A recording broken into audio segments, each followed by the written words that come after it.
Hello mga kasipag! Ituturo ko ngayon sa videong ito ang huling paraan para ma-recover ang ating Facebook account gayong nakalimutan na natin pati yung email, yung number at pati na rin yung password ng Facebook account natin ay may binigay pa na paraan si Facebook para kahit papaano ma-recover pa natin at kung gusto nyo malaman ay make sure na tapusin po natin ang ating video at hindi ko na patatigilan pat simulan na natin.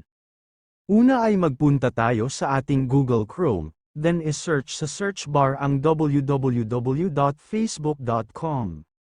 Then dito nakikita natin na hinihingi yung email or number natin at sa baba ay password then halimbawa ay kahit email or full name na lang ng i-recover na Facebook ang tanging naaalala natin ay ayun ang ating ilalagay kahit wala na tayong access ay ayun ang ilalagay natin.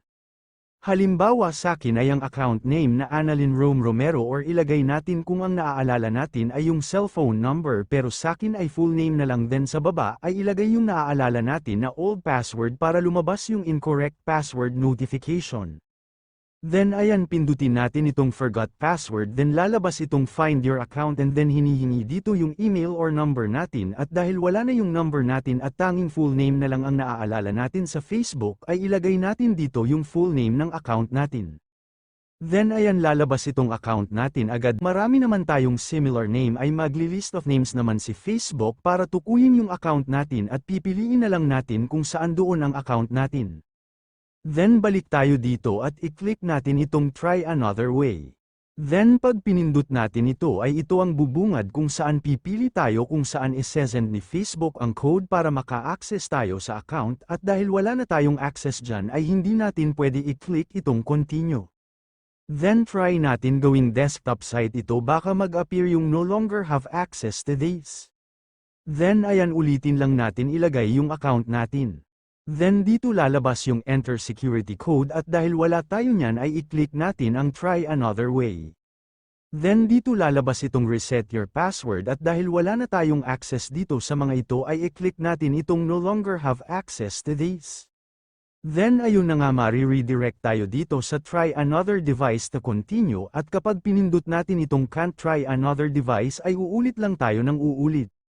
Marahil dahil ibang device or network yung ginamit natin at ibang browser o location kaya nag-redirect tayo dito dahil security feature ito ni Facebook para maiwasan ang unauthorized login then ang next na gagawin natin ay i-search sa itaas ang send valid ID to Facebook. Then dito sa result ang pipiliin natin ay itong may https facebook.com itong sa confirm your identity.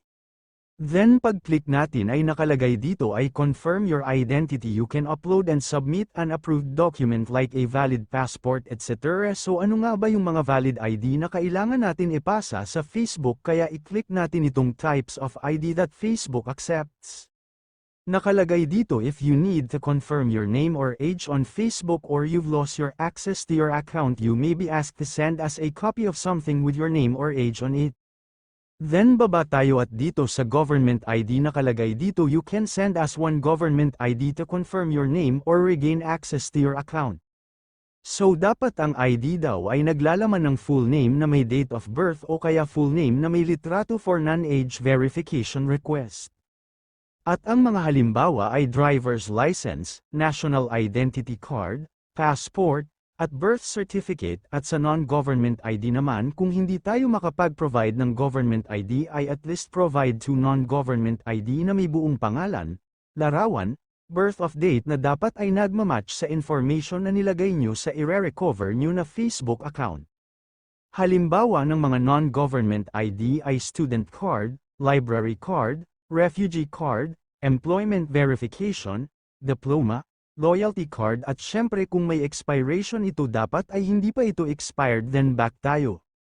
Then kung meron na tayong ID na malinaw at nakuhaan ng maayos ang buong ID ay dito na tayo mag-proceed sa upload approved document at piliin na natin yung valid ID na ipapasa natin then click send. Then pag na-send na natin automatic si Facebook mare-receive niya yan at i-review niya yan with maximum 30 days kung tama ang information kung ikaw yan at kung match yan sa Facebook account na nire-recover mo. At pag na-verify na ni Facebook ay mare-recover mo na ang Facebook account mo at ang tanong paano namin mare-receive yung update ni Facebook kung na-recover na ba ito kung wala nang ang access dito dahil marahil nahack o napalitan na ang password. Ang kailangan lang natin gawin ay mag-focus sa cellphone or any device mapa laptop man yan o tablet kung saan natin usually ginagamit itong nire-recover nating Facebook for reason na dapat same Wi-Fi, same connection, network, same device and same location ay may access pa rin si Facebook dyan para ma-recognize ni Facebook ang account at device at i-allow niya na ma-recover yung account natin. Ayun lang guys, sana may natutunan kayo sa video na ito at sana makatulong ito. At kung nagustuhan nyo pa like and share na lang po at kung hindi pa kayo nakasubscribe ay pa-subscribe naman po sa ating YouTube channel na Kuya Chris TV at pati na rin po ang Kasipag Vlog channel. Kung meron pa kayong mga tanong at gusto ng kasagutan, mag-comment lamang po tayo sa comment section sa baba at i-try po natin gawan ng content yan. Maraming salamat po sa panunood.